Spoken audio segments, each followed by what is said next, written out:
And that is how you make a neon sign. Nah. Just joshing you. Alright, I'll show you how to do it. So, connect the blow hose to the tube, get it over that crossfire, heat it up, get these tubes nice and soft so you start bending them. Blowing air while you're doing it so it doesn't collapse. Bending, getting the shapes right, and then using the guide, the template here, to make sure you're getting the right shapes. Doing it here again, this time with the yellow tube and a bit of lettering.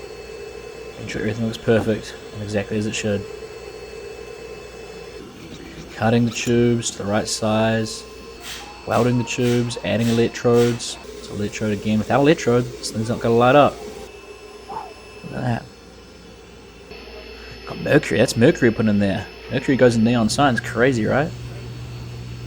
Bombarding process. Ooh, backup. Looking good though. And that's it.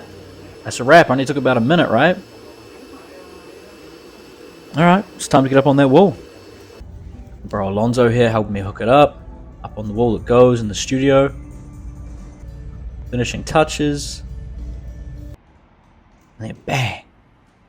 That's art, baby. Little horns, little tail. You already know what it is. Thanks for watching.